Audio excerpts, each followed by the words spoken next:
السلام عليكم ورحمة الله وبركاته. إن الحمد لله نحمده ونستعينه ونستغفره ونعوذ بالله من شرور أنفسنا ومن سيئات أعمالنا. من يهده الله فلا مضل له ومن يضلل فلا هادي له وأشهد أن لا إله إلا الله وحده لا شريك له وأشهد أن محمدا عبده ورسوله صلى الله تعالى عليه وعلى آله وصحبه وسلم تسليما كثيرا. أما بعد، فقد قال الحافظ ابن حجر رحمه الله تعالى وعن عياذ بن حمار رضي الله عنه قال قال رسول الله صلى الله عليه وسلم إن الله تعالى أوحى إلي أن تواضعوا حتى لا يبغى أحد على أحد ولا يفخر أحد على أحد. أخرجه مسلم. মহান আল্লাহর সমস্ত প্রশংসা, সালাত এবং সালাম নাযিল প্রিয় রাসূল সাল্লাল্লাহু আলাইহি সাল্লামের উপর। আজ মঙ্গলবার 14ই রজব 1443 হিজরি মোতাবেক 15ই ফেব্রুয়ারি 2022 আমাদের ধারাবাহিক আলোচনা বুলুগুল মারাম কিতাব থেকে অধ্যায় ভালো চরিত্রের জন্য উৎসাহিতকরণ। উত্তম চরিত্রের জন্য যেসব হাদিসে রাসূলুল্লাহ সাল্লাল্লাহু আলাইহি সাল্লাম উৎসাহিত করেছেন ভালো চরিত্রের দিকে বা ভালো চরিত্রবান হওয়ার জন্য, সেসব হাদিসগুলি এখানে এসেছে। আজকে পর্ব নম্বর 3, হাদিস নম্বর বুলুগুল মারামে 1334। আজকে ইনশাআল্লাহ তাআলা 5টি হাদিস আমরা আলোচনা করব।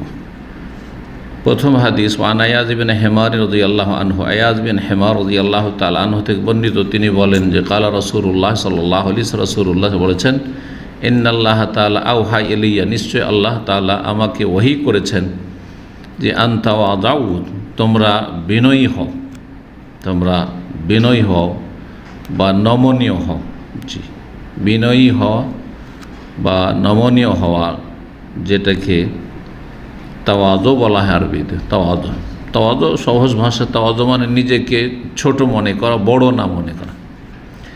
নিজেকে সবসময় যতটা আছেন তার চাইতে ছোটই মনে করা, তার চাইতে বড় না মনে করা। তাওয়াদু ওয়াদা ইয়াদাও মানে কোনো জিনিসকে রেখে দেওয়া, তো রাখলে তো নিচে রাখতে হয়, রাখা মানে নিচে। তো নিজেকে সবসময় নিচে রাখার চেষ্টা করবেন, ওপরে ভাববেন না যে আমি ওপরে সবার, আমি এসবের মাঝে আমি সিনিয়র ছাত্র, আমি পুরাতন ছাত্র, আমি এতদিন ধরে আসি, আমি এইরকম যেন চিন্তাধারা না থাকে। যতটা আছেন, যে কোনো জায়গায় আছেন, আপনি আপনার গ্রামে আছেন, আর্থিক ক্ষেত্রে হোক, পারিবারিক ক্ষেত্রে হোক, সামাজিক ক্ষেত্রে হোক, যে কোনো ক্ষেত্রে হোক, এলমের ক্ষেত্রে হোক, দ্বীনের ক্ষেত্রে হোক, ধর্মীয় আমলের ক্ষেত্রে হোক, দুনিয়ার ক্ষেত্রে হোক, জি, আপনি নিজেকে সবসময় ছোট মনে করবেন, বড় মনে করবেন না। লোকেরা আপনাকে বড় বলুক, লোকেরা বড় বলুক, আপনি নিজেকে বড় ভাববেন না। এটা হচ্ছে ভালো মানুষের চরিত্র। তাওয়াদু একটি হচ্ছে উত্তম চরিত্র। আমাদের অধ্যায় হচ্ছে কিসের? উত্তম চরিত্রের জন্য উৎসাহিত করা। এই হাদিসে উৎসাহিত করা হয়েছে যে, বা নির্দেশ দেওয়া হয়েছে যে তোমরা কি করো? বিনয়ী হও। বিনয়ী হওয়া, ঝুঁকে যাওয়া, জি, এই যে ঝুঁকে যাওয়া, একবারে এমন নয় যে নিজেকে বড় মনে করছেন, এমনটা যেন প্রকাশ না পায়। এটা অন্তরে থাকে মানুষের, নিজেকে বড় মনে করা, আর যেটা মানুষের চালচলনে, কথাবার্তায় প্রকাশ পেয়ে যায়। অহংকারী লোক চলাফেরা করলে বোঝা যায়, তার চলনে, হাঁটাই অহংকার, তার কথা বলায় অহংকার, তার আচার আচরণ অহংকার, উঠা বসায় অহংকার ইত্যাদি। তো এই অহংকার, কিবর, অহংকারের বিপরীত হচ্ছে তাওয়াদু। কিবর হচ্ছে অহংকার, আর এই কিবরের, অহংকারের বিপরীত হচ্ছে তাওয়াদু, মানে হচ্ছে বিনয়ী হওয়া বা নমনীয় হওয়া।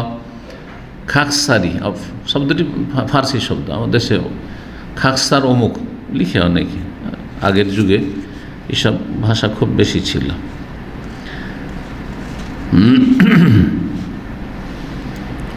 তোমরা কি করো? আল্লাহ ওহী করেছেন কাকে? রাসূলুল্লাহ সাল্লাল্লাহু আলাইহি ওয়াসাল্লামকে।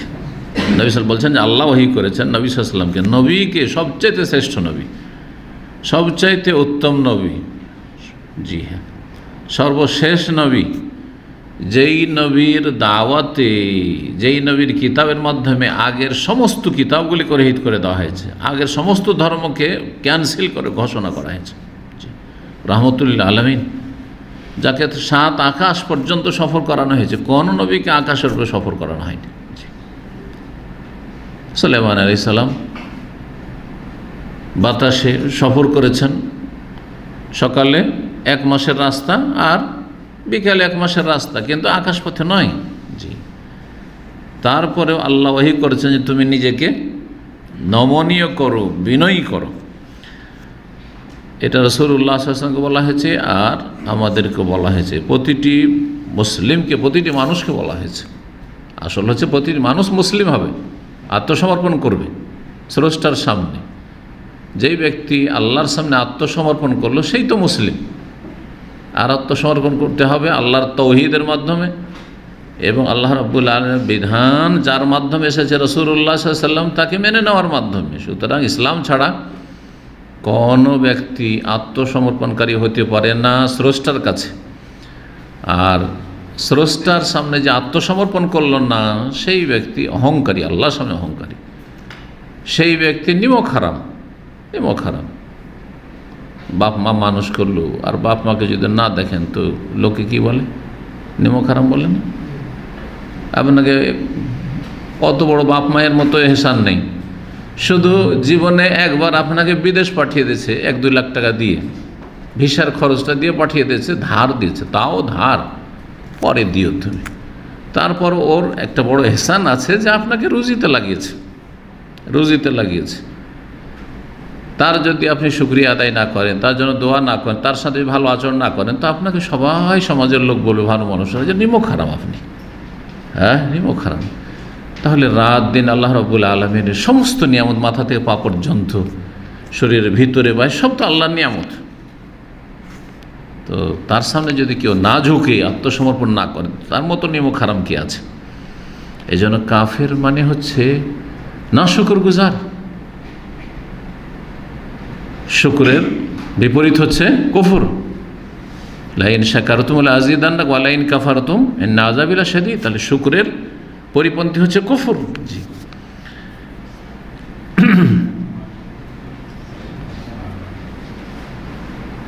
তোমরা কি করো? তাওয়াদাউ, বিনয় হও, হাত্তা লা ইয়াবগি, বাগা ইয়াবগি মানে সীমা লঙ্ঘন করা, এটা ইয়াবগি পড়তে হবে।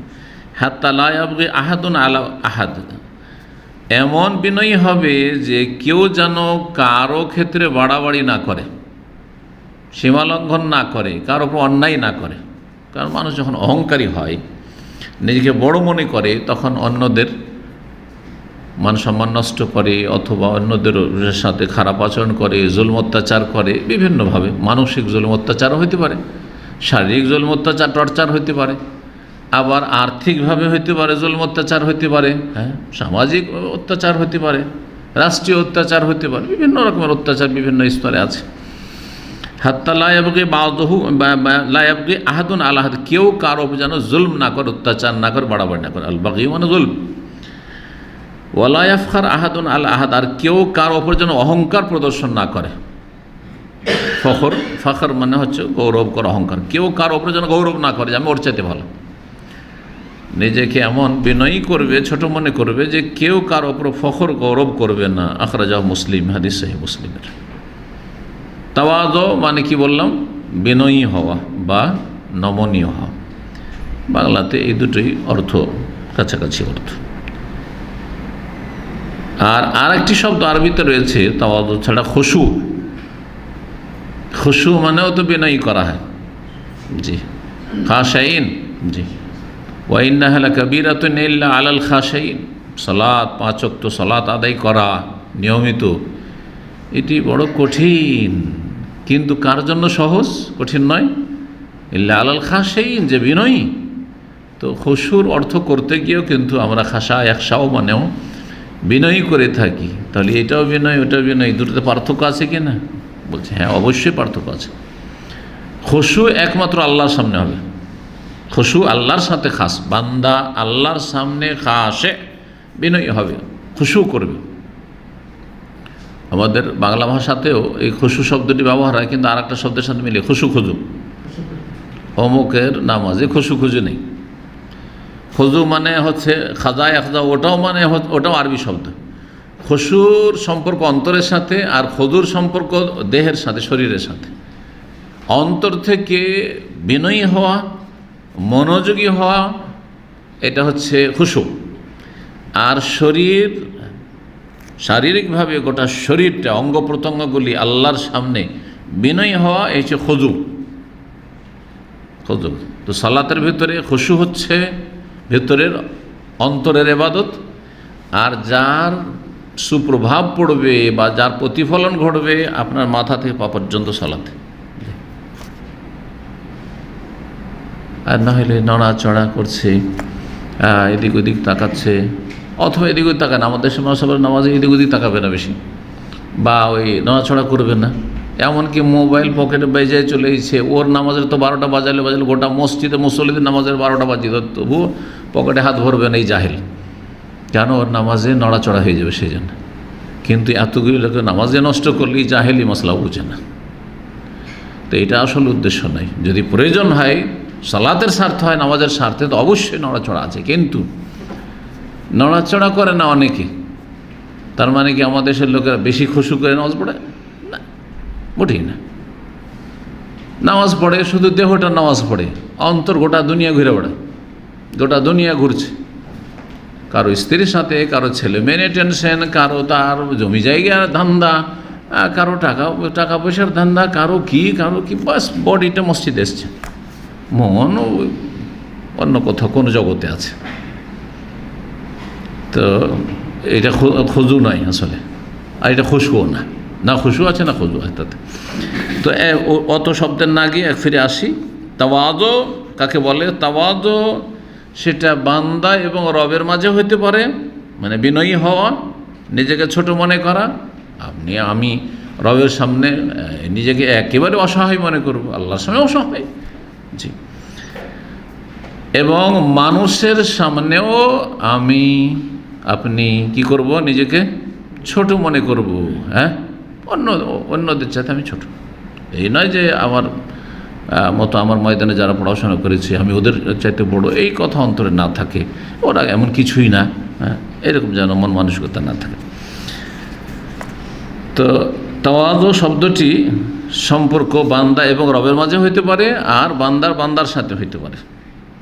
একজন আরেকজনের সাথে বিনয়ী, নমনীয়, কথা বলে নমনীয় হয়ে, এইরকম আর কি, নিজেকে কোনো রকমের বড় করে পেশ করে না। আর খুশু শব্দটি লা ইয়াকুনু ইল্লা লিল্লাহ, একমাত্র আল্লাহর জন্য। জি, খুশু আল্লাহর সামনে। খুশু মানে অন্তরের ইবাদতের সাথে আল্লাহর কাছে বিনয়ী হওয়া। এটি মানুষের ক্ষেত্রে প্রযোজ্য নয়। সুতরাং কোনো ব্যক্তি আল্লাহ ছাড়া অন্যের সামনে খাসে হবে, খুশু করবে, এটা হারাম, এটা শিরক হয়ে যাবে। যেমন কিছু লোকেরা আমাদের দেশে আবার অতিভক্তি আছে না, পীরদের অতিভক্তি করে অভ্যাস, যার ফলে আলেমদের সামনে অতিভক্তি, সালাম আলাইকুম হুজুর, হ্যাঁ, এটা খুশু বা খুজু, এটা জায়েজ না, এটা আল্লাহর জন্য। জি হ্যাঁ, সালাম আলাইকুম হুজুর, হ্যাঁ, অথবা ঝুঁকে গেল, হ্যাঁ, ঝুঁকে পা ছুঁয়ে সালাম, এগুলো হচ্ছে খুশু বা খুজু। এগুলো আল্লাহ ছাড়ানোর জন্য জায়েজ না, হ্যাঁ, এগুলো আল্লাহ ছাড়ানোর জন্য জায়েজ নাই। এই বিদআত বা এই শিরকগুলি আমাদের দেশে আছে, সেটা বড় শিরক হোক অথবা ছোট শিরক, কিন্তু এগুলো এক ধরনের শিরক, জি, শিরকের পর্যায়ে চলে যাবে। আর বিদআত তো অবশ্যই।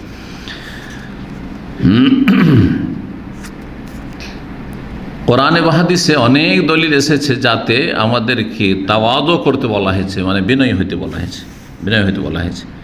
আল্লাহ রাব্বুল রাসূল বলছেন ওয়াকফে জানাহাকা লিল মুমিনিন, তোমার ডানাকে ঝুঁকিয়ে দাও মুমিনদের জন্য, মানে মুমিনদের সাথে তুমি নিজের ডানাকে, ডানা মানুষের তো ডানা হয় না, কিন্তু এটা হচ্ছে ভাষার অলংকার, ভাষার অলংকার। ডানা ঝুঁকিয়ে দাও মানে বিনয়ী হওয়া। এখানে আল্লাহ আরও বলেছেন ফালা তুযাক্কু আনফুসাকুম, নিজেদেরকে অতি পাক পবিত্র মনে করিও না।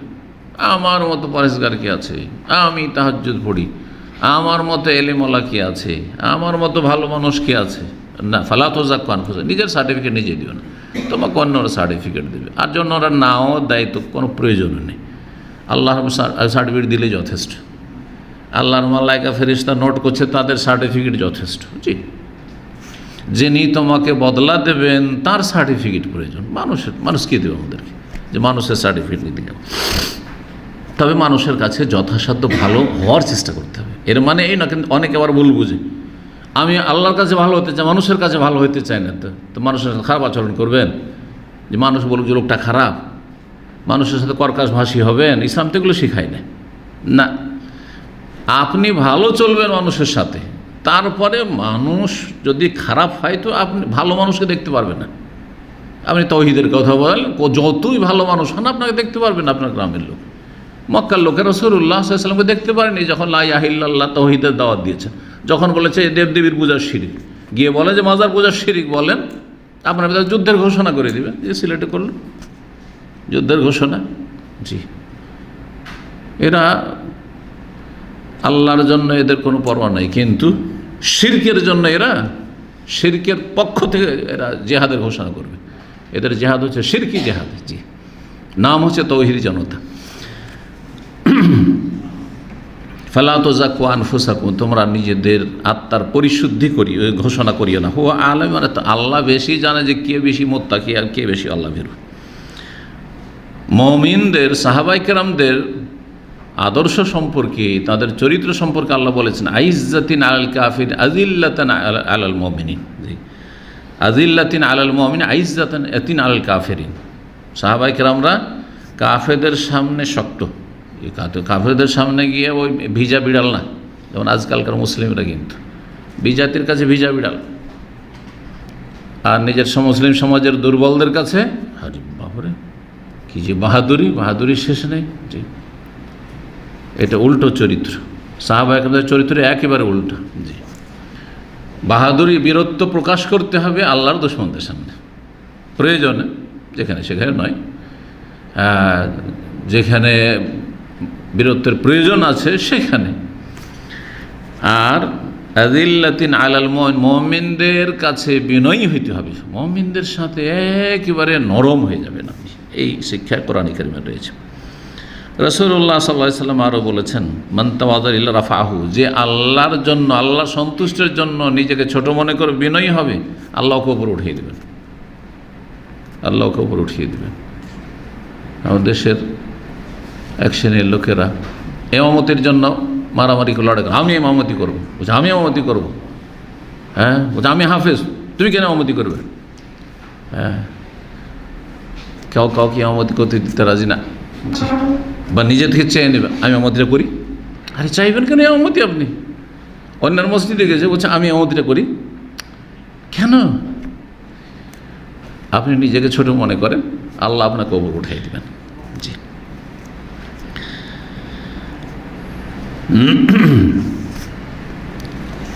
বিনয়ী হওয়ার ট্রেনিং যাতে হয়, এই জন্য রাসূলুল্লাহ সাল্লাল্লাহু আলাইহি সাল্লাম এবং তার পূর্বে যত নবী রাসূল সবাই ছাগল চড়িয়েছেন,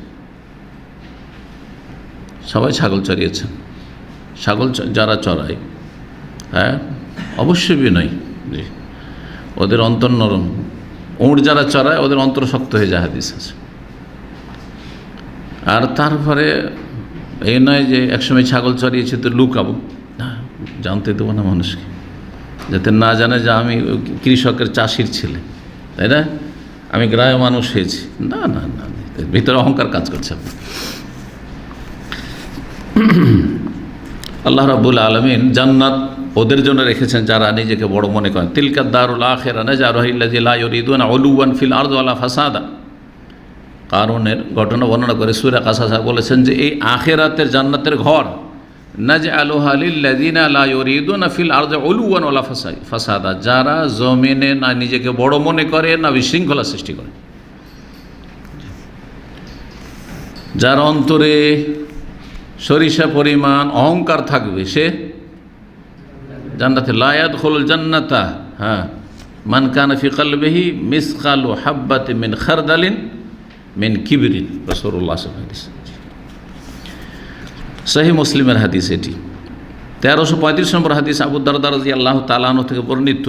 তিনি বলেন, নবী সাল্লাল্লাহু আলাইহি ওয়াসাল্লাম বলেছেন, মান রাদ্দা আন ইরজি আখিহি বিল গায়বি, কোন ব্যক্তি যদি তার ভাইয়ের মান সম্মানের পক্ষ থেকে বা মান সম্মানের জন্য, মান সম্মান রক্ষার জন্য প্রতিবাদ করে, রাদ্দা প্রতিবাদ করল, নিজের কোন মুসলিম ভাইয়ের কোন মানুষের মান সম্মান রক্ষার্থে যদি প্রতিবাদ করে, বিল গায়বে চোখের আড়ালে থেকে, এই নয় যে লোকটা সামনে আছে, লোক সামনে থাকলে অনেকে পক্ষ নেই, কারণ ওর অন্তর জয় করার জন্য, ওর কাছে একটু ভালো মানুষ সাজার জন্য, আমি তোমার লোক, কত দরদি, দেখো তোমার পাশে দাঁড়াইলাম, কিন্তু না, সামনে নেই।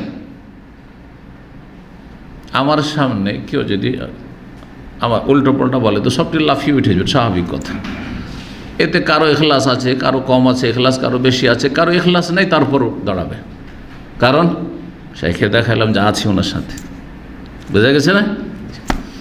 কিন্তু আমি নেই এমন জায়গায়, আর সেখানে আমার গীবত হচ্ছে, ওইখানে কয়টা লোক মুখ খুলে যে আপনি অন্যায় কাজ করছেন, মিথ্যা কথা বলছেন, আপনি প্রতিবাদ করা উদাহরণ দিল, তখন বোঝা যাবে যে হ্যাঁ এখলাস যেন বিল গায়বে, চোখের আড়ালে।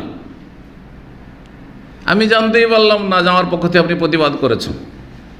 হ্যাঁ, উদ্দেশ্য আপনার শেখকে জানানো নয়, উদ্দেশ্য আপনার কাউকে জানানো নয়, যে ওকে এই মেসেজটা পৌঁছে দেওয়া যে আপনার পক্ষ থেকে আমি প্রতিবাদ করি, না আল্লাহ সন্তুষ্টির জন্য করছি, ইখলাস। কিন্তু অধিকাংশ লোক না, এখানে যা চোখের আড়ালে হচ্ছে, এদের সাথে একটু সামাজিকতা রক্ষা করি, গীবত করলো, কিছু বললো না, চুপচাপ গীবত শুনে চলে আসলো, প্রতিবাদ করলো না, অথচ অন্যায় কাজ হচ্ছে, অথচ অপবাদ দেওয়া হচ্ছে। বুঝতে পেরেছেন না? তাহলে সে ভালো মানুষ অবশ্য নয়। ভালো চরিত্র হচ্ছে যে হক কথা হকের জায়গায় বলতে হবে, উত্তম পন্থায়। মান রাদ্দা আন ইরজি আখিহি, কেউ যদি নিজের ভাইয়ের মান সম্মান রক্ষার্থে প্রতিবাদ করে, বিল গায়বে চোখের আড়াল থেকে, রাদ্দাল্লাহু আন ওয়াজহিহি নার ইয়াউমাল কিয়ামাহ, তাহলে আল্লাহ তার মুখমণ্ডল থেকে জাহান্নামে আগুনকে দূরে সরিয়ে দিবেন কিয়ামতের দিনে। আপনি যে হকের পক্ষে প্রতিবাদ করেছিলেন, ন্যায়সঙ্গত কথা বলেছিলেন, একজন মানুষের মান সম্মান বহাল রাখার চেষ্টা করেছিলেন।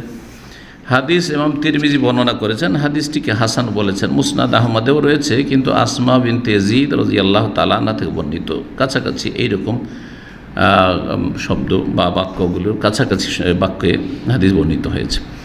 আর এটি ছিল আবু দারদা রাদিয়াল্লাহু তাআলা হাদিসটি হাসান, হাদিসটি হচ্ছে হাসান। এই হাদিসে যে ফজিলত, এটা বুঝতে পারলেন, ফজিলত হচ্ছে মানুষের মান সম্মান রক্ষা করা। তাহলে নিজে মানহানি করবেন না কারো, আর অন্য কেউ যদি মানহানি করে তাহলে আপনি মানহানি করতে দেবেন না। এটা হচ্ছে অন্যায়ের প্রতিবাদ করা। অন্যায়ের প্রতিবাদের 3টা স্তর আছে।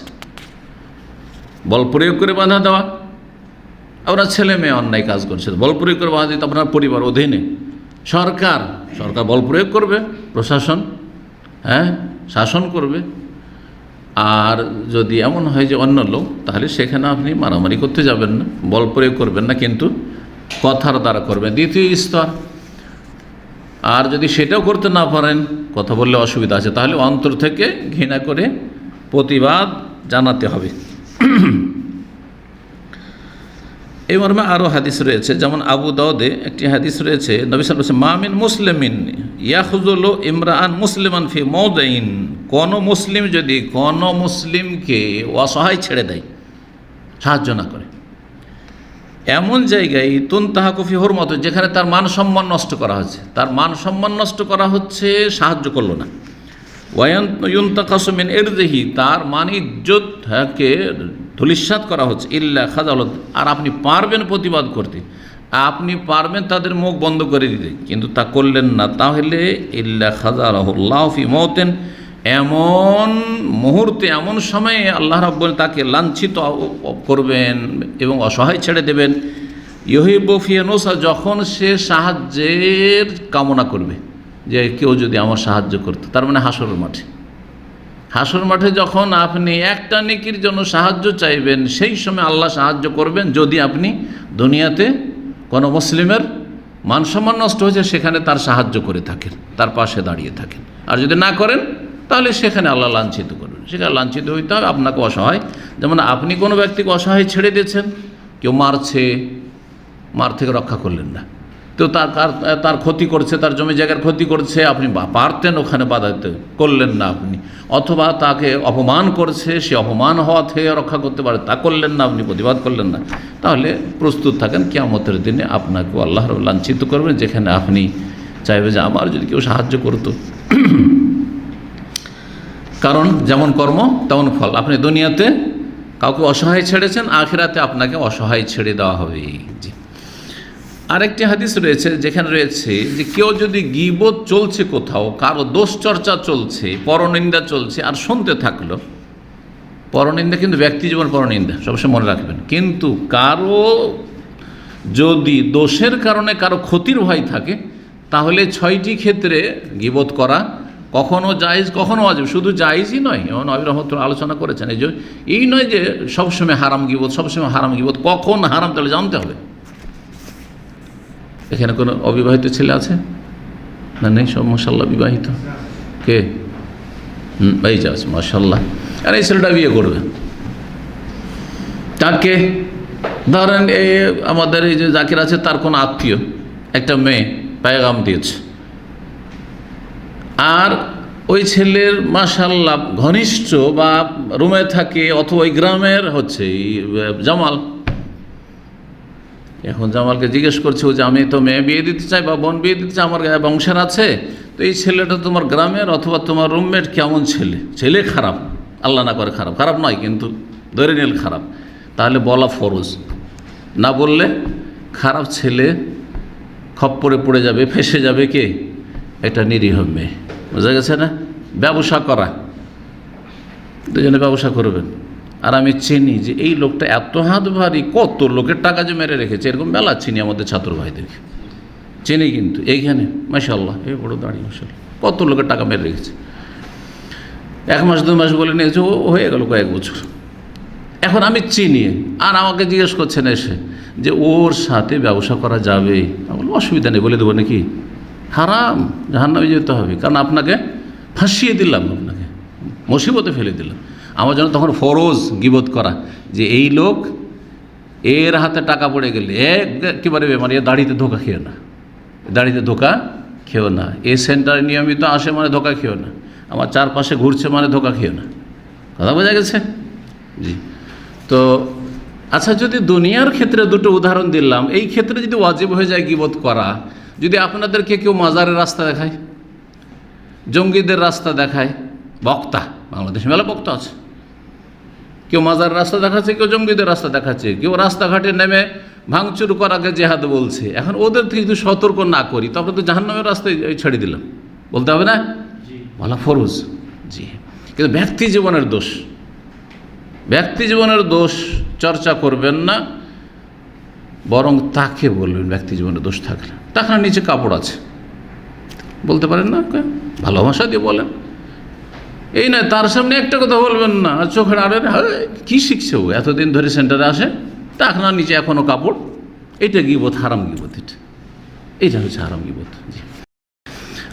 এইরকম অনেক আছে, অধিকাংশ গীবতই হারাম, কিন্তু শুধু 6টি ক্ষেত্রে প্রয়োজনে জায়েজ, আবার কখনো কখনো ওয়াজিব। বলছে যে ইন্নাল মুস্তামিলিল গীবাতে আহাদুল মুক্তাবিল, যে গীবত শুনবে শখ করে, দোষ চর্চা হয়েছে, শুনছে, গল্প করছে, হ্যাঁ, বরং শুধু গল্পই করেন না, ওর সাথে শুনছে না, বরং ওর সাথে একটা শেয়ার করলো, ওই একজন গীবত করলো, বলছে তুমি তো এর কথা বললে, আরে আরেকজন শুনো, মানে ও বা হ্যাঁ হ্যাঁ করছে ওর কথা, হ্যাঁ হ্যাঁ ঠিক ঠিক ঠিক ঠিক। আরও খারাপ, যে চুপচাপ বসে শুনবে গীবত, সেও একজন গীবতকারী, পরনিন্দাকারী, সেও কাবিরা গুনাতে শরীক।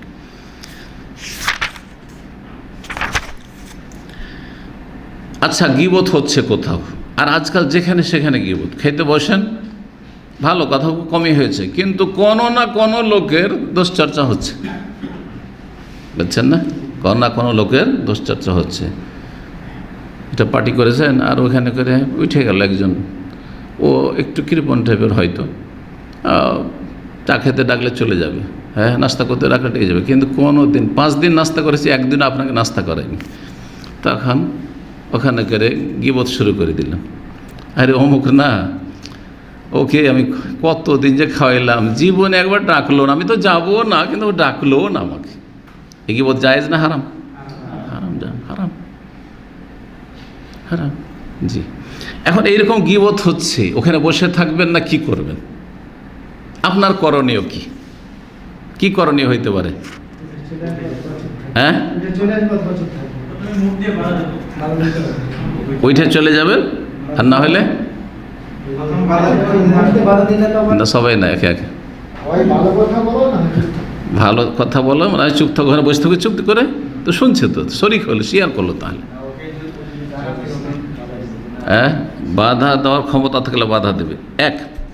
প্রথম হচ্ছে যে বাধা দেওয়ার ক্ষমতা থাকলে বাধা দেবে, বাধা দেওয়ার ক্ষমতা থাকলে বাধা দেবে, প্রতিবাদ করবে, ওই যে হাদিস আমল করে, তাহলে ওই ফজিলত হাসিল করবে।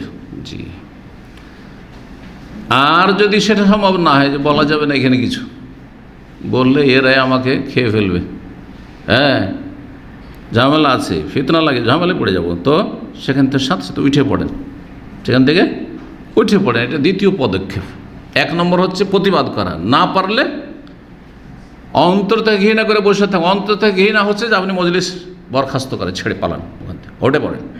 জালেমেরা ফালা তাকুদ বাদা যিকরা মাল কওমি জালিম, কোরআনে কালাম বলছে জালেমদের সাথে বসিও না, উঠে পড়েন।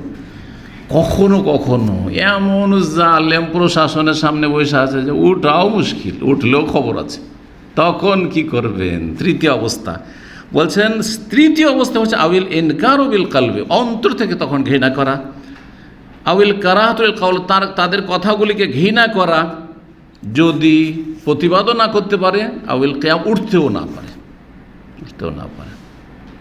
মানে হুসি শিয়ারা আছে না, আর আমাদের এখানে কলিগ সুন্নি মেলা এমনি আছে আমাদের ইসলামী সেন্টারে, এরা বলে হুসিরা জবরদস্তি সুন্নিদেরকে তাদের জলসায় মাহফিলে বসিয়ে দিচ্ছে, মসজিদে বসতে হবে, পাশাপাশি বাস করে একই সাথে। এরকম পরিস্থিতি ছিল না, যুদ্ধের পরিস্থিতি এরকম, আর এরা এত বিদ্বেষী ছিল না, তো সুন্নি বিদ্বেষী, পাশাপাশি বাস করেছে। এখন জবরদস্তি আসতে হবে, যদি না যায় তো বাড়ি থেকে মেরে চলে আসবে, গুলি করে দিয়ে চলে আসবে, এসে বসতে হবে। যেমনই মাহফিলে এসে বসলো, তাদের মাহফিল হচ্ছে শিয়াদের মাহফিলই হচ্ছে সাহাবাকে গাল দেওয়া, নওজুবিল্লাহ, মা আয়েশা রাদিয়াল্লাহু তাআলাকে গাল দেওয়া, আবু বকর রাদিয়াল্লাহু তাআলাকে গাল দেওয়া, বিশেষভাবে ওমর রাদিয়াল্লাহু তাআলাকে গাল দেওয়া, উসমান রাদিয়াল্লাহু তাআলাকে গাল দেওয়া। এখন এইখান থেকে যদি উঠে মেরে ফেলে দেবে, যদি না আসে তো মেরে ফেলে দেবে, প্রতিবাদ করা অসম্ভব, তো কি করবে এইরকম পরিস্থিতিতে? এখন উপায় নেই, তাহলে অন্তর থেকে ঘৃণা করে বসে থাকবে জান বাঁচাবার জন্য, এইরকম পরিস্থিতি হইলে। এই নয় যে লজ্জা লাগছে, কি বলবে, হ্যাঁ অসন্তুষ্ট হবে, অসন্তুষ্ট হোক, বাস জানের ভয় থাকলে তখন না, জানের ভয়, জুলমের শিকার হয়ে যাবেন, জেলে এমনি নির্দোষী মানুষ আপনাকে দোষে ফাঁসিয়ে দিবে, কোনো একটা কেস দিয়ে ফাঁসিয়ে দিবে, এইগুলো হচ্ছে ওজোর, যে যখন অন্যায়ের জায়গাতে বসে থাকতে পারবেন। জি, আল্লাহ হেফাজত করেন। 1336 নম্বর হাদিস, ওয়ান আবি হুরায়রা রাদিয়াল্লাহু আনহু قال قال رسول الله صلى الله عليه وسلم ما نقصت صدقة من مال وما زاد الله عبدا بعفو إلا عزا وما تواضع أحد لله إلا رفعه الله تعالى أخرجه مسلم। আবু হুরায়রা রাদিয়াল্লাহু তাআলা আনহু থেকে বর্ণিত, রাসূলুল্লাহ সাল্লাল্লাহু আলাইহি ওয়াসাল্লাম বলেছেন, মা নাকাসাত সাদাকাতুন মিন মাল, সাদাকা ধন সম্পদ কমায় না। এই হাদিসে 3টি উপদেশ বলা হয়েছে, মূল্যবান কথা। সাদকা মানুষের ধন সম্পদ কমায় না, কি করে তাহলে? বাড়ায়, বল ইয়াজিদ, অন্য রিওয়ায়েত রয়েছে বাড়ে বাড়ে। তো চোখে কোনোদিন বাড়তে দেখেছেন? বাস্তবে মনে করেন 100 টাকা আছে আপনার কাছে, 100 টাকা আছে, 50 টাকা দিয়ে দিলেন, পরে যদি সারা রাত তলাশ করতে থাকে, সারা রাত দোয়া করছে, আল্লাহ তোমার নবী তো বলেছেন যে সাদকাতে কমে না, আমি তো 50 টাকা দিয়েছি, তো আল্লাহ যাতে করে এটা 150 হয়ে যায়। হবে? ফজরে উঠে দেখছেন 150 হবে নাকি? তো এরকমটা হবে নাকি? এমন বাড়া বাড়ে না, এমন বাড়া উদ্দেশ্য নয়, এইটা অর্থ নয়। এর আশা কি অর্থ পরে বলছি। কিন্তু এতটা মনে রাখতে, সাদাকা করলে, দান খায়রাত করলে, সে জাকাত হোক বা নফল দান খায়রাত হোক, জাকাত দিলেও কমে না, আর দান খায়রাত করলেও, মসজিদে করেন, মাদ্রাসায় করেন, গরিব দুঃখীকে করেন, ইয়াতিম বিধবাকে করেন, আপনি ইসলামী প্রতিষ্ঠানে করেন, যেখানে করেন না কেন, নেকির কাজে করতে, ওনার কাজে নয়, বেদাতি জায়গায় নয়, মাজারের নয়, কথা বোঝা, মিলাদের নয়। জি, মিলাদ করার জন্য আর বেদাত করার জন্য নয়, বক্সানোর জন্য নয়, ওই ভোজ করে খাওয়া, বেদাতি খাবার খাবে সেসবের জন্য নয়, ওগুলো তো অবশ্যই কমবে, দুনিয়াও ধ্বংস, আখেরাত ধ্বংস। কিন্তু সুন্নতি তরিকায় আপনি দান সাদাকা করছেন বা যাকাত দিচ্ছেন, তাতে কোনো সম্পদ কমে না, বরং বাড়ে। 2 নম্বর কথা, ওমা যাদাল্লাহু আবদান বিআফিন ইল্লা ইজ্জান, কোন বান্দা যদি ক্ষমা করে তো আল্লাহ তার সম্মানই বাড়িয়ে থাকেন। ক্ষমা করে দিলে সম্মান যায় না, বরং সম্মান বাড়ে। কিন্তু আমাদের সমাজের মানুষে কি মনে করে, কাপুরুষ মার খেয়ে থেকে গেল, গাল খেয়ে থেকে গেল, একটা কথা বলতে পারলো না, হ্যাঁ বলে না। জি, আমার নানা রাহমাহুল্লাহ জাহেল মানুষ ছিলেন, অশিক্ষিত মানুষ, আগের মানুষ, বুঝতে পারছেন তো। কিন্তু গ্রামে ঝগড়া লাগলে, পারিবারিক বা ওই বংশীয় ঝগড়া টগড়া লাগলে ছেলেদেরকে মেরে ধরে বাড়িতে ঢুকিয়ে দিত। একবার দেখেছি এরকম, ছোটোকালে যেহেতু থেকেছি, আর মামার বাড়ি থেকে পড়েছি, নানার বাড়ি থেকে পড়েছি। আর তারপরে আমাদেরকে একটা নসিহত করতো, তো ছোটোকালের ব্রেন তো এখনও রেকর্ড হয়ে আছে, ছোটোকালের ব্রেন তখন 12-13 বছর বয়সে। বলছেন যে ধৈর্যের অনেক গুণ, লোকে বলে ঢিলে। ধৈর্যের অনেক গুণ, লোকে বলে ঢিলে। ধৈর্য ধরেন মার খেয়ে, এর গুণ অনেক। মারামারি ঝগড়া থেকে বেঁচে গেলেন, খুনও হয়ে যেতে পারতো, কত কি হয়ে যেত। আপনারে খুন হইতে না হয়, কাউকে খুন করে জেলে যেতেন, মেলা কিছু থেকে বেঁচে গেলেন, ঝামেলা থেকে বেঁচে গেলেন। হ্যাঁ, কিন্তু লোকজন যে দেখবে কি বলে, আরে কত কাপুরুষ রে, হ্যাঁ হ্যাঁ কিছুই করতে পারলো না, সে মার খেয়ে থেকে গেল, আরে এইরকম রে, এত কাপুরুষ দেখিনি কোনো দিন, বলবে না, বলবে না। জি, তো নবী সাল্লাল্লাহু কি বলেছেন, সম্মান আরও বেড়ে যায়। ক্ষমা করলে কি হয়, উদারতা দেখালে সম্মান বেড়ে যায়। কেউ আপনার ক্ষতি করার চেষ্টা করেছে, আপনি কোনোদিন ক্ষতি করবেন না এবং কোনোদিন তার বিরুদ্ধে মুখ খুলবেন না, চুপচাপ থাকেন। যারাকে নিয়ে ক্ষতি করেছে ওরাই একসময় এসে বলবে যে শেখ আমরা ভুল করেছি, অথবা সে ভুল করেছে, এখন বুঝতে পারছি যে না, সে বাড়াবাড়ি করেছে, অন্যায় করেছে। কত এরকম প্রমাণ আছে। আর যদি নাও বলে তো আল্লাহর কাছে তো সম্মান বেড়ে গেছে। যদি না, যে দুনিয়াতে মানুষ বলবে আপনাকে, অনেক সময় বলবে না, হয়তো থেকেই গেল, বাতিলের সাথে বাতিল পন্থীরা থেকে গেল, কিন্তু আল্লাহর কাছে সম্মান বেড়ে গেছে। গুরুত্বপূর্ণ কথা, আপনি ছোট হন, আপনি মাফ করেন, আল্লাহ সম্মান বাড়িয়ে, ইজ্জত বাড়িয়ে দেবেন। তৃতীয় হচ্ছে ওমা তাওয়াদা আহাদুন লিল্লাহ, কেউ যদি আল্লাহর সন্তুষ্টির জন্য বিনয়ী হয়, নিজেকে ছোট মনে করে, ইল্লা রাফাহুল্লাহ, আল্লাহ তাকে ওপরে উঠিয়ে দেবেন। আপনি নিজেকে ছোট মনে করেছেন, আপনাকে ওপরে উঠিয়ে দেবেন। জি, কখনো বড় মনে করবেন না। যখনই কেউ নিজেকে বড় মনে করবে, তার মানে তার উন্নতি শেষ, এখন নিচে নামতে হবে। কারণ প্রতিটি জিনিসের এটা প্রাকৃতিক বিষয়, যদি একটা সীমানায় পৌঁছে যায় তাহলে আর কি, নিচে নামতে হবে, তাছাড়া তোর উপায় নেই, তাই না? তো আপনি এমনটা মনে করেন যে আমি অনেক ওপরে উঠে গেছি, তাহলে আর ওপরে ওঠার আর জায়গা নেই। কিন্তু আপনি বলছেন না ভাই, আমার অনেক ত্রুটি আছে, দিনের ক্ষেত্রে, এলেমের ক্ষেত্রে, আমলের ক্ষেত্রে, সব ক্ষেত্রে ত্রুটি আছে। হ্যাঁ, কিন্তু দুনিয়ার ক্ষেত্রে, পয়সার ক্ষেত্রে, ক্ষমতার ক্ষেত্রে আল্লাহ দিয়েছে আলহামদুলিল্লাহ, সমাজে একটা প্রভাব আছে। আর এই সমাজে আমি তো সবচেয়ে ছোট, পয়সায় ভালো খাচ্ছে যাচ্ছে, আমি সমাজে সবচেয়ে গরিব, আমার মতো গরিব অসহায় কেউ নেই, এরকম বলতে চলবে? এটাও তো বিনয়ী হওয়া, কিন্তু এটা বিনয়ী না, না না, এটা হচ্ছে কি আল্লাহর নিয়ামতকে তুচ্ছ মনে করা, আল্লাহর নিয়ামতকে তুচ্ছ মনে করা। এইটা অন্তরের পরিতুষ্টির অভাব, কানাতের অভাব। কানাত একটি গুরুত্বপূর্ণ অন্তরের ইবাদত, অল্পতে পরিতুষ্টি। আলহামদুলিল্লাহ, দেখছেন এখানে যাদেরকে জিজ্ঞাসা করে সবাই বলছে আমার 2000 বেতন, আর আপনার 1000, মন মরা হয়ে আছে। হ্যাঁ রে, আমি এত হতভাগা। আর 500 হলে তার বলতে, আর 500-700 হইলে ক্লিন কোম্পানি, একজন যদি ক্লিন কোম্পানি, তার বাকি করে, আরে আমি এত বদনসিব হতভাগা যে আমি এই 500-700-তে, হ্যাঁ না না না, কখন না। আমি অত হতভাগা যে আমার আউট কোনো ইনকাম নেই, এদের সবার আউট ইনকাম। আবার ক্লিনার অনেকে কিন্তু আপনাদের যেতে বেশি ইনকাম করে, 3,000 4,000 ইনকাম করে, খবর আছে, সবাই না হইল। জি হ্যাঁ, আর আপনার বেতন ছাড়া একটা রিয়ালও বেশি পান না হয়তো। তা আপনি ক্লিনারকে এটা মনে করি না যে পয়সার ক্ষেত্রে ওরা আপনার চেয়ে কম আছে। জি, কেউ যদি নিজেকে আল্লাহর জন্য ছোট মনে করে, দুনিয়ার নিয়ামতের ক্ষেত্রে না, দিনের ক্ষেত্রে আল্লাহ যেসব দিয়েছেন সেই ক্ষেত্রে অহংকারী হয় না, এটা হচ্ছে বিনয়ী হওয়া। ইল্লা রাফাহুল্লাহ তাআলা, মহান আল্লাহ তাকে উপরে উঠিয়ে দিবেন। সহিহ মুসলিমের হাদিস।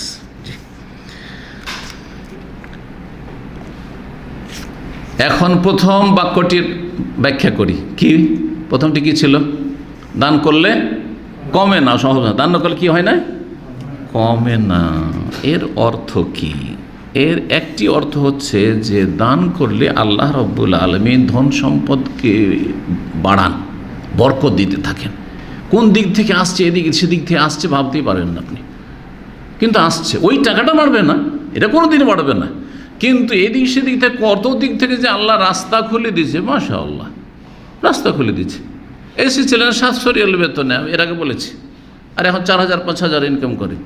এসেছিল টিবয় হয়ে, ক্লিনার হয়ে এসেছিল, অফিস ক্লিন করত। আপনি কল্পনা করেছেন কোনোদিন কল্পনা করেননি। তো আল্লাহ বাড়িয়ে দেবেন, বরকত দেবেন। বরকত তো বিভিন্নভাবে পজিটিভ নেগেটিভ হইতে পারে। ওই অল্প ইনকামই থেকে গেল, কিন্তু আপনার বাড়িতে কোনো রোগ বালা মুসিবত নেই, চিকিৎসা খাতে কোনো ব্যয় করতে হয় না। আর আরেকজনের ইনকাম চারিদিক থেকে আসছে, ব্যবসা করে, এই করে সেই করে, কিন্তু টাকা রাখতে পারে না। প্রতি মাসে 50,000 লাখ টাকা হাসপাতালে দিয়ে আসতে হয়, ডাক্তারকে দিয়ে আসতে হয়, ডায়ালিসিস করাইতে হয়, আরও কত কি। স্ত্রী পালিয়ে গেছে, সব নিয়ে পালিয়ে গেছে বাড়ি থেকে। একজন গল্প শুনেছিলাম, সৌদি আরবে আশেপাশে থাকতো, বড় ব্যবসায়ী ছিল, বড় ব্যবসায়ী, বিশাল বিল্ডিং করেছে স্ত্রীর নাম। আর তারপরে আপনার স্ত্রীর অ্যাকাউন্টে সব টাকা পয়সা পাঠিয়েছে, কোটি কোটি টাকার মালিক ঢাকায়। স্ত্রী উধাও, কার সাথে পরকে প্রেমে লিপ্ত, সব নিয়ে উধাও, বাড়ি ঘর সব নিয়ে, কারণ বাড়িটি ওর নামে। এগুলো হচ্ছে বরকত ছিনিয়ে নেওয়া। আপনি দান করেননি, আপনি যে জাকাত দেননি বিশেষভাবে, আপনি বাপ মাকে দেননি, অন্য দিক থেকে চলে গেছে সব কিছু। ফরজ কাজে যেন ঘাটতি না হয়, নফল কাজ চেষ্টা করতে হবে, কিন্তু আল্লাহ ওইভাবে ধরবেন না। কখনো কখনো হয়তো নফলও জরুরি হয়ে যায়, তখন নফল থাকে না। কিন্তু জাকাতে জরুরি খরচ খরচা স্ত্রীকে দিতে হবে, ছেলে মেয়েকে দিতে হবে, বাপ মাকে দিতে হবে, ছোটো ভাই বোন আছে, না বলো কাছে, বাপ পারছে না, দিতে হবে, জরুরি এগুলো। জি, গ্রামে একটা মসজিদ নেই, ভালো মসজিদ তৈরি করতে হবে, গ্রামে দিনী প্রতিষ্ঠান নেই, মাদ্রাসা করতে হবে, জরুরি। আপনি মনে করেন যে গ্রামে একটা মসজিদ নফল না, জরুরি। তো এইভাবে বাড়ে।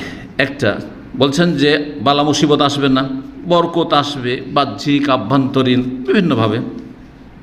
দেখেন কারো টাকা পয়সা নেই, কিন্তু ছেলেগুলো সবগুলি লাইনে লেগে গেছে। এর চেয়ে বড় বরকত কী হইতে পারে? কোটি কোটি টাকা খরচ করেই আমি চিনি এরকম লোককে, যারা স্বপ্ন যে ছেলেকে ডাক্তার বানাবো, মেয়েকে ডাক্তার বানাবো, একটাও করতে পারেনি, সব ফেল করে ব্যর্থ হয়ে ফিরে এসছে। যেই টাকা খরচ করেছে, যখন দেয় 50,000 লাখ টাকা অ্যাকাউন্টে ভরে দেয় ছেলের, 50,000 লাখ টাকা ভরে দেয়, কিছুই হলো না। কিন্তু বিনা খরচে আলহামদুলিল্লাহ, কারো ছেলে না আলহামদুলিল্লাহ এগিয়ে চলে যাচ্ছে, আলহামদুলিল্লাহ, এগুলো বরকত। দ্বিতীয় ব্যাখ্যা হচ্ছে যে সাদকা করলে ধন সম্পদ কমে না, মানে ধন সম্পদ খরচ করলেন, ধন সম্পদ এমনিতে চলে যেত, আপনি মরে গেল থেকে যেত, থাকতো না, অথবা আপনি থাকতে থাকতে ধন সম্পদ শেষ হয়ে যেত, দুটোর একটা হইতো। কিন্তু এই ধন সম্পদ সাদকা করার বিনিময়ে যে আল্লাহ আপনাকে মহাপুরস্কার আপনার আমলনামাতে দিয়ে দিয়েছেন, যেটা আখিরাতে পাবেন, আর যার ওসিলে জান্নাতে চলে যাবেন, সেটা এর সাথে অনেক অনেক গুণে ভালো আপনার জন্য। তা আপনার কমেনি, আসলে অনেক বেড়েছে, এটা আর একটা অর্থ। জি, তাহলে অর্থটা চলে গেল যে দুনিয়াতে আপনি খরচ করলেন, সাদকা করলেন, এর বহু গুণে বর্ধিত উত্তম আপনি বদলা প্রতিদান পাবেন আখিরাতে। জি, ইত্তাকুন্নার ওয়ালাউ বিশিক্কি তামরা, জাহান্নামের আগুন থেকে বাঁচাও, যদি একটা খেজুরের একটা অংশ দিয়ে হোক। খেজুর অংশ দিয়ে যদি জাহান্নাম থেকে বাঁচা যায়, একটা গরিব মানুষ বাঁচতে পারে, তো যদি শত শত রিয়াল কেউ খরচ করে তো বাঁচতে পারবে না? অবশ্যই অবশ্যই, এটা কত বড় ফায়দা। জি। তৃতীয় ব্যাখ্যা করেছেন যে আল্লাহ রাব্বুল তাকে উত্তম বিকল্প দেবেন। খরচ করলো 100 রিয়াল ছিল, 50 রিয়াল খরচ করে দেয়, এমনি তো বাহ্যিক কমলো, কিন্তু আল্লাহ উত্তম বিকল্প এই দিক থেকে খরচ করেছে, ওই দিক থেকে চলে আসছে, ওই দিক থেকে চলে আসছে। জি। আমার নিজের একটা ঘটনা বলি আপনাদেরকে, যাতে করে আপনাদের ইমান ইয়াকিন বাড়ে। কারণ মানে অনেক সময় নিজের বাস্তব অভিজ্ঞতায় ইমান বাড়ে। আমি প্রথম যেবার আমার আম্মাকে ভিজিটে নিয়ে আসলাম দাম্মাম, আর তাতে আলহামদুলিল্লাহ হজও করিয়েছি 2005 সালে। তো পুরো খরচ করলাম, তার সাথে শাশুড়ি মাকে নিয়ে আসলাম, তারও খরচ করলাম। প্রথমবার তারটা খরচ করেছিলাম, 2002 ছিল, সমাপতি ছিল। এই যে খরচগুলো করলাম, কোনো একটা খরচের সময় যেই খরচটা যতটা আমি করেছি ভিসা খরচ নিয়ে আসতে, হঠাৎ করে আমি একটা কাজ করেছিলাম সৌদি আরবের ধর্ম মন্ত্রণালয়ের, যেই কাজটাতে আমি অফিস ডিউটি হিসাবে করেছি, আমি জানিও না যে আমাকে পয়সা দেবে, আর আমি কখনো কল্পনা করিনি। তখন মোবাইলের যুগও ছিল না, 2008-এর পর আমার কাছে মোবাইল এসছে। রিয়াজ থেকে একটা টেলিফোন আসে, সেদিন আমি বাইরে আমার দামাম জেলে বক্তব্য ছিল, তা আমাদের এক সঙ্গে উঠিয়েছে টেলিফোনটা, তারপরে বললো যে আপনার টেলিফোনে ছিল রিয়াজ ওজারা মন্ত্রণালয় থেকে, মিনিস্ট্রি থেকে। আজ মিনিস্ট্রি থেকে টেলিফোন আমার কাছে কী জন্য? আমি অবাক হচ্ছি, মানে চিন্তা করতে পারি না। আমি করেছি 3-4 বছর আগে কাজটা, কিন্তু কাজটা ছিল যে তখনকার মন্ত্রীর একটা কিতাব ছিল, সেই কিতাবটার আমি সম্পাদনা করেছিলাম। এগুলো তো আমাদের এমনি ডিউটি, কারণ যখন বক্তব্য নেই তখন অফিসে বসে তো এগুলোই করি, তাই না? এমনি অফিসের ডিউটি আমার, আর অফিসে আমাকে এইভাবে দিয়েছে। কিন্তু ওরা হিসাব করেছে যে প্রতি পাতায় ওদের একটা হিসাব আছে যে 1 পৃষ্ঠা যদি সম্পাদনা করে এত রিয়াল, এত রিয়াল, এত রিয়াল করে, তারপরে 1800 রিয়াল, 1800 রিয়াল কয় টাকা কয় পয়সা পর্যন্ত হিসাব, পয়সা হালালাও ছিল। তারপরের দিন টেলিফোন করেছে, আমি ছিলাম, উঠাইলাম, তো আপনি অমুক? বলছে হ্যাঁ, আমি মন্ত্রণালয় থেকে, মিনিস্ট্রি থেকে বলছি, রিয়াজ থেকে, আপনার হুকুক আছে, আপনি পাবেন এত টাকা, তো আপনার অ্যাকাউন্ট নাম্বার দেন। অ্যাকাউন্ট ছিল রাজীব ব্যাংক, অ্যাকাউন্ট নাম্বার দিলাম, কয়েকদিন পরে পয়সা চলে আসে। সুবহানাল্লাহ, আমি নিজের পকেট থেকে একটা পয়সা খরচ করলাম, কিন্তু আগে আমি করে দিয়েছি, কিন্তু আমার আম্মার জন্য, আমার শাশুড়ির জন্য অলরেডি আমি করে ফেলেছি, 1-2 মাস আগেই করেছি, বেশি দিন আগে না, কিন্তু তারপরে পুরো টাকাটা আবার চলে এসছে এখান থেকে। অকল্পনীয় বারাকার একটা আপনাকে একটা উদাহরণ দিলাম, এরকম উদাহরণ অনেক আছে, কিন্তু আর বেশি বলবো না, আল্লাহ না করে রিয়া হয়। এবং এটা আমার কোনো পরহেজগারি নয়, তাকওয়া না, আপনাদেরও এটা হইতে পারে, কিন্তু ইখলাসের সাথে করতে হবে, আল্লাহর জন্য করতে হবে, আল্লাহর জন্য করতে হবে। আল্লাহ যেন তৌফিক দান করেন।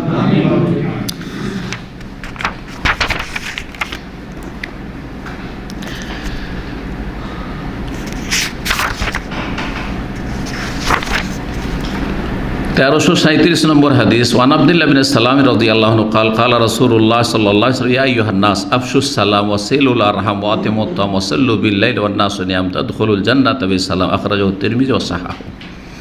আব্দুল্লাহ বিন সালাম রাদিয়াল্লাহু তাআলা আনহু ইহুদি ধর্মের বড় আলেম ছিলেন, বড় আলেম পুরোহিত ছিলেন। রাসূলুল্লাহ সাল্লাল্লাহু আলাইহি ওয়াসাল্লাম যখন মদিনা প্রথমে হিজরত করে আসলেন, দেখার পরে তিনি চিনে ফেললেন যে যত ভবিষ্যৎবাণী তাওরাতে পড়ে সব ফিট হচ্ছে, ইনি শেষ রাসূল। তার জাতি কেউ ইসলাম গ্রহণ করলো না, একা ইসলাম গ্রহণ করলো।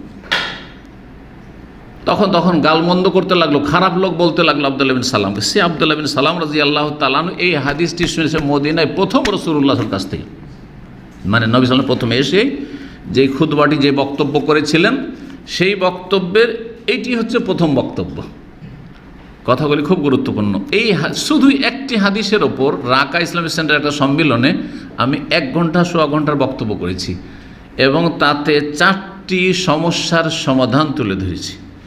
মানুষ 4টি সমস্যার সম্মুখীন হয়, এই 4টি সমস্যার সমাধান এই হাদিসে রয়েছে। আফসুস সালাম, ওয়াসিলুল আরহাম, ওয়াতিমুত তাম, ওয়াসাল্লু বিল্লাইল ওয়ান নাসু নিয়াম তাদখুলুল জান্নাতা বিসালাম। এই 4টি সমস্যা, এই 4টি সমস্যার সমাধান এভাবে করো, তাহলে সহি সালামও জান্নাতে চলে যাবে। এইটুকু আলোচনা আমার 1 ঘন্টা সোয়া ঘন্টার হতে আছে। সেই দিনের আলোচনাটি অন্যভাবে ছিল, আজকে অন্যভাবে করছি, যাতে করে একই রকম আর রিপিট না হয়। তো আজকে যেহেতু হাদিসের ক্লাস, তো হাদিসের ক্লাস হিসাবে করছি। সেই দিন বক্তব্য ছিল সুতা সম্মেলন, বক্তব্যের আকারে বলেছি। তো আমাদের আলোচনার ধরন আলাদা আলাদা থাকে, ক্লাসের মতো থাকে, আবার বক্তব্যের আকারে থাকে। হে মানব সকল, রাসূলুল্লাহ সাল্লাল্লাহু আলাইহি ওয়াসাল্লাম বললেন, আফসুস সালাম, তোমরা সালামের প্রসার ঘটাও, সালামকে ছড়িয়ে দাও করে, চারিদিকে সালাম আর সালাম, যেখানে যার সাথে দেখা হোক সালাম, না হয় সালামের জবাব সালাম, না হয় সালামের জবাব সালাম আলাইকুম, ওয়ালাইকুম সালাম, সালাম আলাইকুম, ওয়ালাইকুম সালাম। জি, চেনেন আর না চেনেন, সহিহ বুখারী হাদিস রয়েছে, আলামান আরাফতা ওয়া লাম তারফ, যাকে চেনো যাকে চেনো না। কিন্তু আজকাল কিয়ামতের লক্ষণ এসছে যে চেনলে সালাম, না হলে সালাম না। এমনও দেখেছি আমি চোখের সামনে, একজনের দেখা হচ্ছে দুইজনের সাথে, যেই দুইজনের সাথে দেখা হচ্ছে তার মধ্যে একজনের দাড়ি আছে আর একজনের দাড়ি নেই, কিন্তু যার সাথে তার পরিচয় তা দাড়ি নেই, আর যে অপরিচিত তা দাড়ি আছে। তো ও সালাম দিল, ওই দাড়ি নেই তাকেই সালাম দিল যেহেতু তার পরিচিত, আর ওর হাত ধরে থেকে গেল মোসাফা করে, এর সাথে মোসাফাই করলো না। এইরকমও দেখেছি, অবাক কর্মকাণ্ড। অথচ বেশি হকদার এই লোকটি সালামে দেন, আপনি যা দাড়ি নেই তাকেও সালাম দেন, যা টাকা নিচে কাপড় আছে তাকেও সালাম দেন, মুসলিম। কিন্তু আমাদের দেশে মার্কা মারা লোক হচ্ছে দাড়িওয়ালা, তো মার্কা মারা লোকটাকে সালাম দিচ্ছেন না আপনি, আর যার মার্কা নেই যে কি মুসলিম না মুসলিম তাকে সালাম দিচ্ছেন শুধু পরিচিতির ভিত্তিতে। এটা কি উচিত হচ্ছে? উচিত হচ্ছে উল্টো কাজ। জি, সালামকে ছড়িয়ে দাও। সালাম দিলে কি হয়? ফায়দা। তাইলে বুঝবেন যে কি সমস্যা আর কি সমাধান। হ্যাঁ, সালাম দিলে কি হয় না, মানুষের সাথে সুসম্পর্ক বহাল থাকে, ভালোবাসা সম্প্রীতি জন্মে, আর সুসম্পর্ক হয়। সালাম দিন না, 2-4 দিন দুশ্মনী এমনিতেই হয়ে যাবে। সিঁড়িতে নামছেন আর উঠছেন, প্রতিবেশী সালাম দিন না, দেখেন একদিন সালাম না দিলে মনোমালিন্য হয়ে যাবে, অহংকারী আছে, এর সাথে কথাই বলবেন না, তাই না? আর যদি ও সালাম দেয় আর আপনি উত্তর না দেন, ওইখানেই শেষ। কত বড় অহংকারী, সালাম দিলাম তবু উত্তর দিল না। তো সমাজের যে সম্পর্ক পরস্পর ভালো হইতে হবে, সেটা ভালো করা যায় কিসের মাধ্যমে? সালামের মাধ্যমে।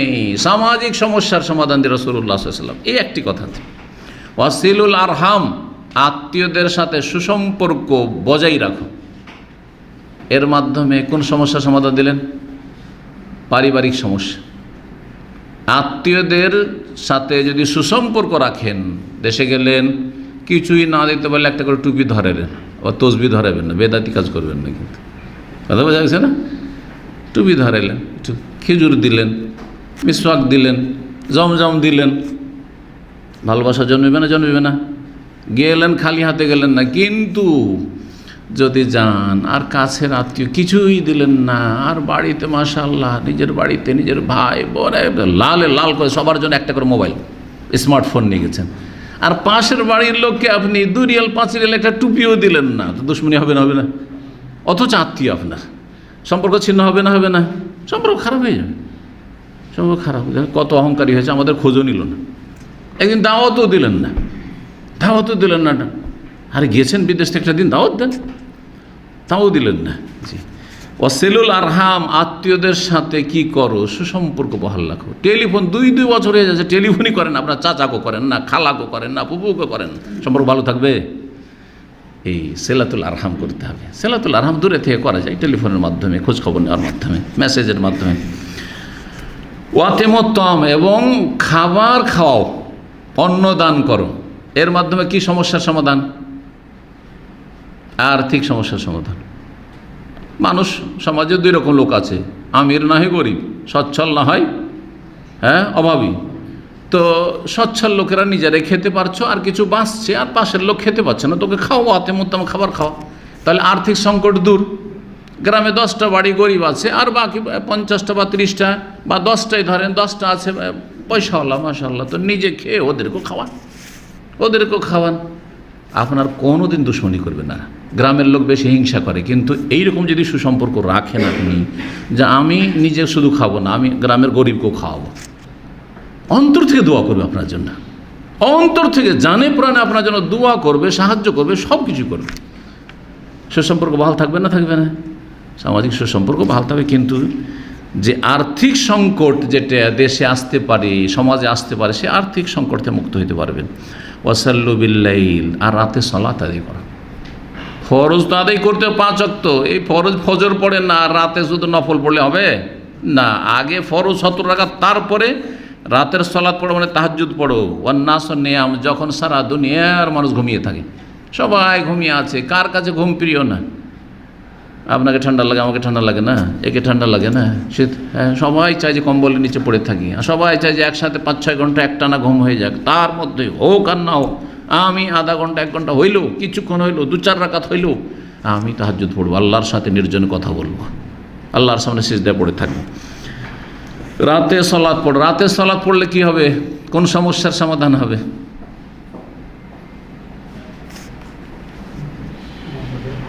ব্যক্তি জীবন, তাজকিয়া নফস, আত্মার পরিশুদ্ধি হবে, ভালো মানুষ হবেন। আগে নিজে ভালো হইতে হবে। ব্যক্তি জীবনের সমাধান, ব্যক্তি জীবনের সমস্যার সমাধান, পারিবারিক সমস্যার সমাধান, সামাজিক সমস্যার সমাধান, আর আর্থিক সমস্যার সমাধান। রাষ্ট্র, যার রাষ্ট্র ক্ষমতা আছে ওরা বুঝুক, আমাদের ওই সব বলে লাভ নেই। হ্যাঁ, বিড়াল যদি হাতির কাজ করতে চান, হ্যাঁ, তো কিছুই করতে পারবেন না। হ্যাঁ, খামাখা ওই হাতির পায়ের তলে পড়ে শেষ হয়ে যাবেন। তাই হচ্ছে, যারা রাষ্ট্রীয় ক্ষমতার লোভ করছে, ইসলামের দোহাই, তাদের অবস্থা এরকমটাই হচ্ছে। কথা বুঝতে পারছেন না? সে রাষ্ট্রীয় বিষয়টিতে মাথা ঘামাইতে আমাদেরকে বলেননি রাসূলুল্লাহ সাল্লাল্লাহু আলাইহি ওয়াসাল্লাম। ব্যক্তি জীবনের ক্ষেত্রে, পারিবারিক বিষয়ে মাথা ঘামাও, আর তারপরে হ্যাঁ সামাজিক ক্ষেত্রে, আর আর্থিক ক্ষেত্রে। আর্থিক সংকট আমি যতটা পারবো দূর করব। আমার গ্রামের গরিবদেরকে না খেয়ে থাকতে দেবো না, আমার গ্রামে বস্ত্রহীন থাকতে দেবো না, আমার গ্রামে ভিটাহীন থাকতে দেবো না, বা বাড়িহীন গৃহহীন থাকতে দেবো না, বাড়ি করে দেবো। একটা একটা করে এক বছরে যদি একটা ধনী মানুষ প্রজেক্ট নেয় যে এর বাড়িটা করে দিয়েছে, এর 2টা রুম করে দিই, এর 2টো রুম করে দিই, দেখবেন 5-7 বছর 10 বছরে জাকাত দিয়ে ঘর করে দিয়ে দিয়েছে। কিন্তু করছে কি? আর ভিক্ষুক বাড়াচ্ছে, 10 টাকা 5 টাকা 10 টাকা 5 টাকা দিয়ে ভিক্ষুক বাড়াচ্ছে। আর শাড়ি আর লুঙ্গি এগুলো জাকাত ধরে ওইগুলো, এগুলো জাকাত নয়, এগুলো আসলে ঠকামিগুলো। তো তাদখুলুল জান্নাত বিসালাম, তাহলে নিরাপদ জান্নাত প্রবেশ করবে। এই 4টি কাজ করো, জান্নাতে নিরাপদ চলে যাবে। ইমাম তিরমিজি হাদিসটি বর্ণনা করেছেন, হাদিসটিকে সহিহ বলেছেন। তো আত্মীয়তার সুসম্পর্ক সম্পর্কে অনেক হাদিস রয়েছে, সালামের প্রচার প্রসার সম্পর্কে অনেক হাদিস রয়েছে। আর যারা অভাবী তাদেরকে খেতে দিতে হবে, বিশেষ করে অভাবী তাদেরকে খেতে দিতে হবে। আর তার আগে খেতে দিতে হবে আপনার অধীনে, আপনার উপর যাদের ভরণ পোষণ খরচ। স্ত্রীকে বিয়ে করে নিয়ে গিয়ে ঠিক করে খেতে দিচ্ছেন না, হ্যাঁ, আপনার মা ঠিকভাবে খেতে দেয় না, আপনি দিচ্ছেন না। হ্যাঁ, দায়িত্ব আপনার মা খাওয়াচ্ছেন, খোঁজ নিতে হবে না? হ্যাঁ, অনেকে কিন্তু বাপ মায়ের উপর ছেড়ে চলে এসছে, সব দিবে বাপ মা। না, এগুলো জেহালত, অজ্ঞতা। আপনার উপর ফরজ, আপনার ছেলে মেয়েদের আপনার ফরজ না। আমার বড় ভাই, আমাদের পরিবারের জয়েন্ট ফ্যামিলি, একে অন্যে থাকি, বড় ভাই মালিক। আরে বড় ভাইকে আল্লাহ জিজ্ঞেস করে, আর তোমাকে জিজ্ঞেস করবে তুমি তোমার ছেলে মেয়েদেরকে ভরণ পোষণ দিয়েছো কিনা ঠিক করে। জি। তারপরে ফকির মিসকিন। জি। রাতের সালাত অত্যন্ত গুরুত্বপূর্ণ। রাতের সালাত সুবহানাল্লাহ, রাব্বুল আলামিনের রহমত, বিশেষ রহমত নাজিল হয়। সেই সময় আল্লাহ প্রথম আকাশে চলে আসেন, বান্দাকে ডাকতে থাকেন। আল্লাহ ডাকছেন আর আপনি ডাকতে জানছেন না, হতভাগা হইলে হয়। জি। একটু কোরবানি করতে পারছেন না। আল্লাহ রাব্বুল ভালো মানুষদের প্রশংসা করেছেন, যারা কানু কালিলাম মিনাল লাইলি মা ইয়াহজাউন, রাতে অল্প ঘুমায়। বেশি ঘুমালোকে আল্লাহ প্রশংসা করেন নাই, রাতে অল্প ঘুমায় তাদের আল্লাহ প্রশংসা করেছেন। কুমিল লাইলা ইল্লা কালিলা, অল্প সময় ছাড়া বাকিটা তুমি কিয়াম করো, তাহাজ্জুদ পড়ে, হে রাসূল সাল্লাল্লাহু আলাইহি সাল্লাম। আরও কোরআনে কারীমের সূরা সাজদাতে আল্লাহ প্রশংসা করেছে, তাতাজাফা জুনুবুহুম আনিল মাদাজি ইয়াদউনা রাব্বাহুম খাওফান ওয়া তামাআ, বিছানা ছেড়ে লাফ দিয়ে উঠে যায়। আরামদায়ক বিছানায় ঘুমায় না, যাতে করে উঠতে পারে। অ্যালার্ম লাগিয়ে রাখে, রিপিট অ্যালার্ম, যাতে করে অবশ্যই উঠতে পারে। আর ফজর তো পড়বে, তার আগেই কিছু তাহাজ্জুদ পড়তে পারে। আল্লাহ যেন আমাদের সকলকে তৌফিক দান করেন। যারা এই 4টি কাজ করবে তারা জান্নাতে যাবে সহি সালামত। কেন? কারণ যারা এই কাজগুলি করবে, এই ভালো কাজগুলি তাদেরকে অন্যায় কাজ থেকে বিরত রাখে দেয়। ভালো কাজ অন্যায় কাজ থেকে মানুষকে কি করে? বিরত রাখে। কোরআনে কারীমে আল্লাহ বলেছেন, সালাত মানুষকে, ইন্নাস সালাতা তানহা আনিল ফাহশা ওয়াল মুনকার, সালাত মানুষকে ফাহিশা কাজ এবং মুনকার কাজ, অন্যায় কাজ থেকে বিরত রাখে। তো যেই ব্যক্তি এই ভালো কাজগুলি করবে, সেই ব্যক্তি অনেক নেকি সঞ্চয় করবে। আর গুনাহ থেকে বেঁচে থাকে, এদিকে নেকির ব্যালেন্স হচ্ছে আর ওইদিকে গুনাহ থেকে বাঁচার প্রশিক্ষণ ট্রেনিং হয়ে যাচ্ছে। যখন গুনাহ থেকে বেঁচে থাকবে তো জান্নাতে যেতে অসুবিধা আছে। জান্নাতে যাওয়া সহজ যদি চিন্তা করেন, তো ভালো কাজগুলি করেন, গুনার কাছেও যায়েন না, দুটোই তো কথা। তাহলে ভালো কাজ তলাশ করতে হবে কোনগুলি ভালো কাজ, আর খারাপ কাজ তলাশ জানতে হবে যে খারাপ কোনগুলি, খারাপের কাছে যাব না, আর ভালো কাজ ছাড়বো না, ভালো কথা ছাড়বো না। জান্নাত সহজ, বুঝলে জান্নাত সহজ, আর করলে জান্নাত সহজ, আর না করলে খুবই কঠিন। জি হ্যাঁ, আল্লাহ রাব্বুল যেন আমাদের জন্য জান্নাতকে সহজ করে দেন, জান্নাতে যাওয়ার আমলকে সহজ করে দেন। কথা লম্বা হয়ে যাচ্ছে, সেজন্য এইখানে আজকের আলোচনা শেষ করে দিচ্ছি, আর বাকি ইনশাআল্লাহ তাআলা সামনে সপ্তাহে পূরণ করা হবে। ওয়া সাল্লাল্লাহু সাল্লাম আলা নবিয়িনা মুহাম্মদ ওয়া আলা আলিহি ওয়া সাহবিহি আজমাইন।